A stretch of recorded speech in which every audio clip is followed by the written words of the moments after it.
Today is Thursday, August 14th, 2025. This is Quick Start from CBN News. I'm Dan Andros. The growing conservative divide on Israel. We'll have that top story and more on today's podcast, where we bring you news from a Christian perspective. Subscribe, leave a rating. Make sure you're doing that. It really helps us get the word out there.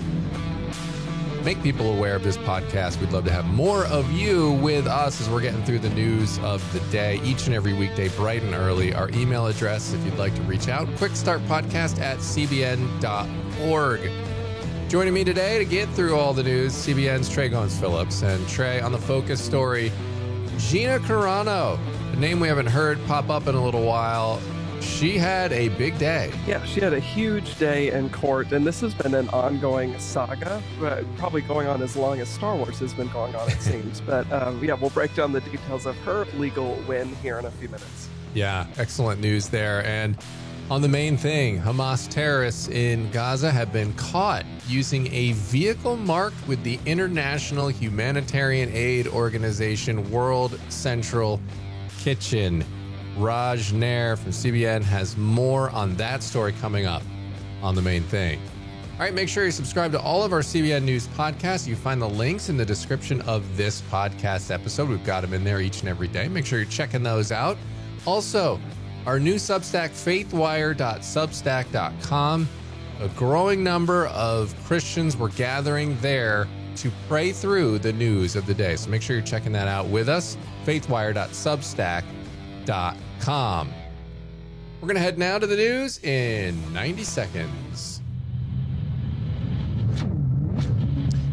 And President Trump issued a stark warning to Vladimir Putin ahead of the Alaska summit that's coming up. President Trump said Russia will face very severe consequences if Putin refuses to end the war in Ukraine during their meeting on Friday. The White House is downplaying expectations, calling it a listening exercise, but Trump floated the idea of hosting a trilateral meeting with Putin and Zelensky if talks go well.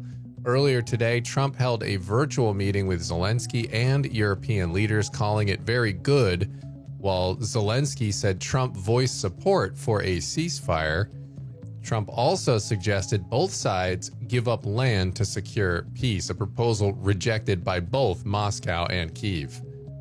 And is MAGA turning on Israel? CBN's David Brody goes inside the growing divide that's happening right now. While Republican support for Israel does remain very high, a vocal group of right-leaning influencers and younger conservatives are challenging the status quo. Candace Owens has called Israel's actions demonic, while figures like Steve Bannon, Tucker Carlson, and Representative Marjorie Taylor Greene are pushing for America to stay out of Israel's affairs. Those are just some of today's top headlines. You can check out more stories over at cbnnews.com. And Trey, this has been an interesting phenomena that primarily it's Tucker Carlson and Candace Owens who have sort of been leading the charge on this. They're the biggest two names doing this sort of discussion, but there are also a growing number of Christians and pastors who have platforms who are out there, and they're really pushing an agenda that says, hey, we can't be Zionists anymore. They don't view Israel as the Israel mentioned in the Bible. Now they say that's Old Testament, right? That's the Israelites. And they're saying Israel now is referring to the church, Christians. And so they say, that's all completely disconnected from the blessings, blessing Abraham, who you bless, who blesses you, I'll bless, who curses you, I'll curse. That whole thing from Genesis 12. I mean, that is what they're saying now, and this discussion that's happening is that's no longer the case. And so then you're seeing people like Tucker Carlson. That's why Tucker Carlson was asking Ted Cruz about Genesis 12. He was trying to get at that. Well, who is Israel? Like, is it the nation of Israel, or is it Christians today? And that's sort of the discussion that's being had, and I think leading to a lot of this.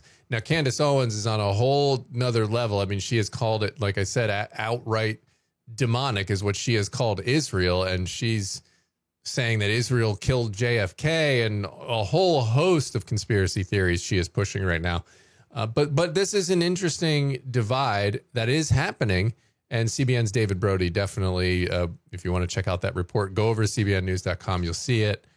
He talked about it and broke down what's going on. Yeah, I think, this is a tricky subject because of the way that people use language. Now, I think, as you said, 100%, Candace is pretty gloves off, right? She's not hiding anything. This is what she thinks about Israel being demonic. She's even looped in, as others have, but she's kind of the ringleader of even saying, like, all the Epstein stuff. Like, behind every corner is Israel. Israel is responsible for everything. So, look, I think that is 100% problematic in the way that she talks about it. But it's fascinating and concerning to see people as prominent as Candace Owens and Tucker Carlson talking about this stuff. And she is a recent guest on Tucker's podcast. So they're kind of mainstreaming on the right this perspective. And I think it's fine and it's healthy to have debate about policy. How should the United States be engaging politically, diplomatically, financially with the state of Israel? I think having robust discussions about that is fine.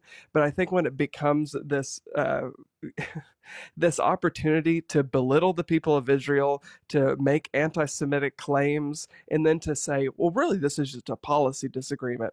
Like, actually, no, it's not. Like, the way that you're talking is clearly anti-Semitic. The way you're talking about a people group intended to disparage them, that is a problem. So I think we need to be clear, call a spade. When you're just being anti-Semitic, when you're just being using, spewing evil, hateful language, that needs to be called out for what it is, so that people who want to have an actual discussion about engagement and how we address this issue diplomatically, there is room for that discussion.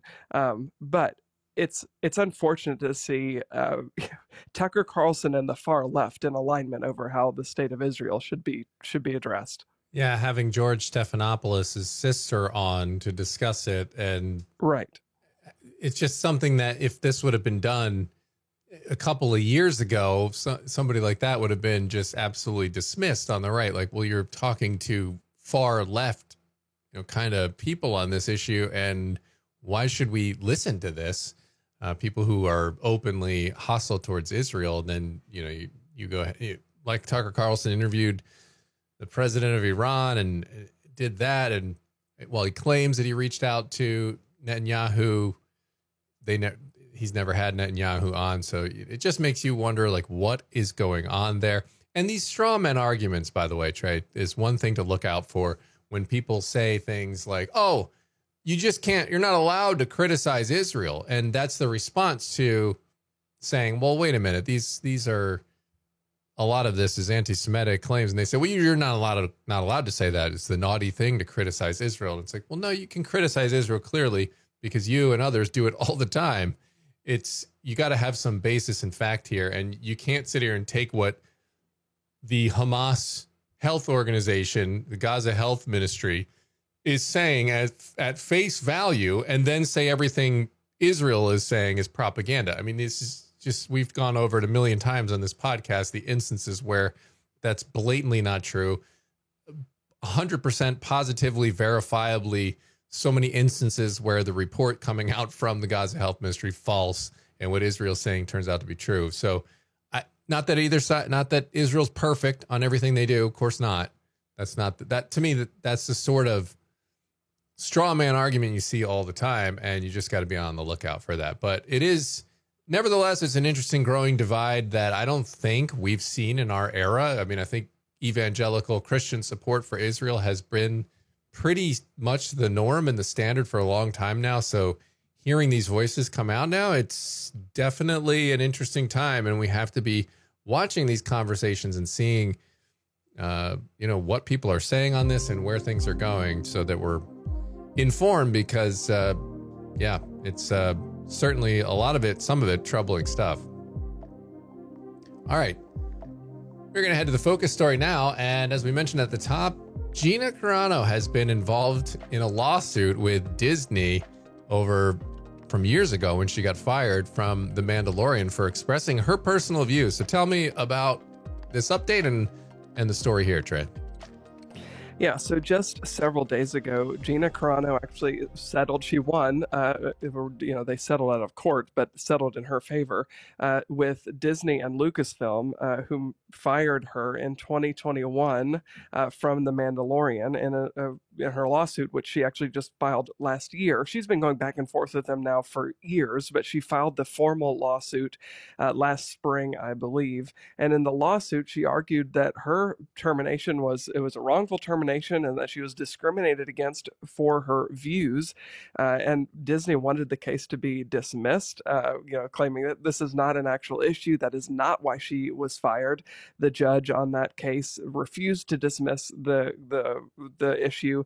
It went through the court system, and before it, ultimately made it to trial, Disney and Lucasfilm decided we'll just settle out of court. And of course, they settled in her favor. So certainly a big success for Gina Carano, who's become, an unintentional poster child for free speech and for being able to speak your views and share your thoughts. Because in 2021, just to catch people up to speed, she posted on social media her views on several things. And at the time, the Black Lives Matter movement was, of course, huge.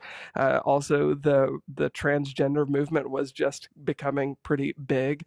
And she poked fun at the transgender movement, spoke out against the Black Lives Matter riots. And then shortly thereafter, Disney fired her, and they may have initially tried to say, well, it didn't have anything to do with that. But ultimately, Disney did say, we should win this case if it ever went to trial, because we have a First Amendment right to distance ourselves, to disassociate ourselves from Carano's views. And then ultimately, of course, it seems legally that the law is not in their favor, and they decided just to settle out of court in Gina's favor. Yeah, absolutely. And I mean, I remember one of the posts was her basically warning, about some of the censorship and things that were going on that were reminiscent eerily of Nazi era Germany and how the lead up to how all of that went. And it's like, no, she didn't say anything promoting that. It's just like, I don't understand how you couldn't see the point. And so, yeah. Well, it was a bad faith argument. It was an intentionally bad faith argument. Right. Yes, it certainly was. And including like the other stars of the show, some of them had posted similar type things, but against Trump, but nobody seemed to care about that. So how did both sides respond to the settlement? So Gina Carano was one of the main stars in The Mandalorian, which of course is a spinoff from Star Wars. And kind of pointing back to that, she said in a post on X, "I hope this brings some healing to the Force." And then most importantly, and something our audience will care about, is that she credited the Lord and his grace for the outcome of the lawsuit and for just kind of carrying her through these last several years. She said she's humble and grateful to God for his love and his grace in this outcome.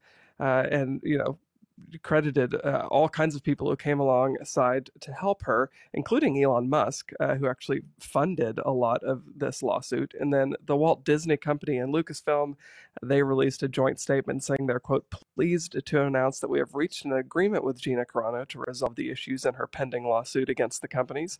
Ms. Carano was always well respected by her directors, co-stars, and staff, and she worked hard to perfect her craft while treating her colleagues with kindness and respect. They even actually said that they look forward to identifying opportunities to work together in the near future. So Disney has certainly changed its tune, and I have to wonder if part of the reason they've changed their tune so much is because how our culture has changed over the years. In just a few short years, we're not as woke as we once were just 3 years ago. Yeah, absolutely. And I mean, I remember the other tweet you mentioned, Trey. I'm not sure if you singled this one out, but the transgender stuff, she just changed her pronouns to beep, bop, boop, which is funny, really funny. And they were all offended by this. And it's like, man, I don't know how you can't. I mean, you're just not a serious society if you can't just live and let live with that one, which was a great maneuver, which I thought was very funny, speaking to the issue of the day. But why did Elon Musk, you mentioned his involvement in here, why did he decide to get involved? Yeah, so on his platform, formerly Twitter, now X, Musk actually publicly offered to fund the legal costs for anyone who claimed that they were discriminated against by their employer due to their activity on X. Now, initially, some people thought, well, this is just kind of tongue in cheek, but Elon actually followed through on that. He funded Gina Carano's full lawsuit because he said, well, you posted on X, X is what got you in trouble, so I'll pay your legal fees. Yeah, pretty. I mean, stand up move from Elon for sure, because I'm sure that wasn't cheap. And, you know, I'm sure Gina owes a debt of gratitude there to Elon, because how do you fight Disney on your own? Yeah. I don't even care if you're a successful actor. You're just not going to have the pockets to do that legal battle. They'll just do legal procedures, court procedures till the cows come home, until you finally plead for mercy. But when you have Elon Musk, I mean, he's a guy that can go toe to toe with a place like Disney. And it seems like they got Disney to say, all right, enough. We're not going to deal with this. So final thoughts on this one? Yeah, look, I think that this is just like a quintessentially American story, right? About the First Amendment, the value of the First Amendment, and the fact that the law is often on the side of the little guy. It's just like a classic David versus Goliath story. Somebody as small as Gina Carano, which, you know, in a weird way, I guess Gina kind of has to credit Disney for turning her into such a big star. Like, Yeah. maybe they didn't intend to, but she's become, at least in conservative and Christian circles, she has become a household name. Yeah. Was she'd be way less known, almost guaranteed. I mean, I'm sure she would rather have not gone through all of this. I'm sure she would have just For sure. rather had her career just roll along and get roll after roll. But instead, she had to go this journey, but it's worked out in the end here. So for her, but yeah, crazy situation. Glad that it's ended well for Gina, and appreciate you bringing it on the podcast today. All right, we are going to head to the main thing now. And Hamas terrorists in Gaza, they've been caught using a vehicle marked with the international humanitarian aid organization, World Central Kitchen. So what does this say about Israel's enemy that they're fighting right now? CBN's Raj Nair is joined by IDF Reconnaissance Unit veteran Yoram Rhoden from Jerusalem for more on today's main thing. So Yoram, what was your reaction to seeing this video? It was not surprising, actually. Very obvious, especially watching your videos from yesterday about the funding of the propaganda that's happening in America. Hamas is obviously using these organizations, and this we knew it, and this was just proving what we knew from before, that they were using the everything they can, from, like we already said, schools and mosques and everything, and now they were caught using an organization that is coming to help, humanitarian help, and give food for the people. See, I think one of the things that I love having you on here is humanizing the Israeli side. You and I have been on tours together in Israel dozens of times. You are a close personal friend, and I know I can feel your frustration when it comes to what's being said in the media, how Israel's being portrayed. And so let me give you this opportunity to kind of say what you want to say. What do you think is happening when it comes to the manipulation of world media? Wow. I mean, open your eyes, the world. There's so many. I mean, the facts are clear, so clear. There's two sides to the war. One side is playing rules that are not the world war rules, and the other side is being attacked for doing everything we can to keep everything we can with the international law of war and everything, and only if, and that's the main thing that every morning I feel it. Only if the Western world, from leaders to media to organizations, even media, social media people, only if people will just share the truth again about Hamas, what they do to the Gazans people and how they behave to Israel, and only if they were standing with Israel for a second, this war could have been over on October 8th. And the Gaza's people who don't want to cooperate with Hamas maybe would have been saved. Because Hamas knew from the beginning, and this is, I mean, a lot of Israelis know it, and I mean, we live it. They knew what will happen. On October 8th, we already had the Free Gaza or the Free Palestine protests that not recognizing the state of Israel existing here in the land. So this propaganda and this manipulation is one little pin in the whole machine that is aiming on me, on us, literally on my kids, instead of just wake up. So let me we could obviously talk about this for a long time, but let me throw the accusations that are going to be in the comment section. Israel is starving kids. Israel is committing a genocide. Israel is intentionally shooting and harming civilians. Israel is a blockade. Israel occupation. Israel. The list could go down. And basically, what it comes down to is, it seems like the world's attention has decided to paint one and only sinister, one and only evil entity in the world, and it's the Jewish state. How would you respond as, again, an IDF veteran who lives in Jerusalem? Again, the reason I feel inclined to have you on here is I know you. You know, I know Israelis, and the way that you guys are being painted just isn't my experience. You know, I haven't been to Israel once or twice or 3 times, but over 30 times, and so I feel like I have some footing to stand on. And so I just want to give you guys a human opportunity to respond to these accusations. Raj, I would just say one sentence and then I'll say more, but come see it yourself. Everyone that comes to Israel, see what you saw and understand it. I have family in Gaza, people fighting in the IDF. I have friends over there.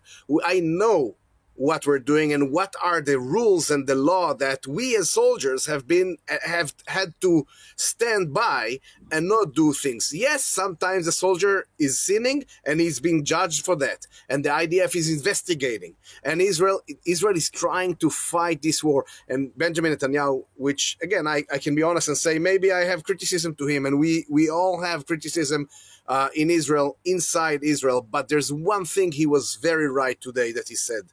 He said, would you leave or discuss the fact that the Nazi Germany will stay in power during at the end of World War II?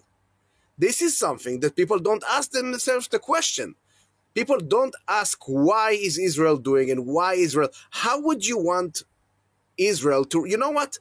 I would say to the comments you said to people, it's in your hands. What would you do? How would you react if in front of you, the house next to you, there's people with weapons telling you they're going to kill you, for years, by the way, committing a mass killing to your kids or to your wife or someone, and they're still there. And you try to shoot at them, but they're hiding behind walls and stuff, and behind their kids and everything. And you have the ability to prevent from them the keep on getting the weapon and maybe trying to convince them to leave. You don't want to kill their kids because they're holding their kids with them in front of them. This situation is what's going on in Gaza. They're holding the citizens as prisoners in front of us. And we just want, Benjamin Netanyahu said, the prime minister said 5 spots. Hamas drop down the weapon, free the hostages, leave Gaza. You cannot stay in power in Gaza. And Gaza cannot be a threat to Israel anymore. We can't let it happen anymore. I mean, it's just insane. And if you ask everyone that is about to comment, ask yourself, what would you do? That's the main reaction that I think people has. And when you ask that, people just don't really know what to do because they've never been to this situation. But if they will start thinking in this situation, they'll understand that a war is tough, and we're dealing with an organization that has no rules, has no law. Yeah, you know, I've been down to the Gaza envelope many times, Sderot, Natif HaSarah, and you know these cities have these bomb shelters every 100 yards, and you know you'll see Hamas or Palestinian Islamic Jihad shooting off rockets, and the American response is, "Well, go do something about it," and the Israeli response is, "Well, it was only 13 rockets." I'm like, it's only 13 rockets intentionally fired at civilian populations. Do something about it. Like, we don't want to get the international crowd upset. Yes, I know they're shooting rockets at us intentionally, trying to kill civilians, but we don't want to get, you know, I'm like, wow, what a different reality you guys face. And so this demonization, this caricaturizing, this scapegoating, it's overwhelming. And obviously war is hell, and we pray for the suffering people on both sides. But I think it's just invaluable to have conversations and perspectives like yours, Yoav. So for now, my friend, toda rabah and God bless. Thank you. And that's going to leave us with time on the podcast today for one last thing. We are looking at Romans 12:2 today. It says, "Do not be conformed to this world, but be transformed by the renewal of your mind, that by testing you may discern what is the true will of God, what is good and acceptable and perfect."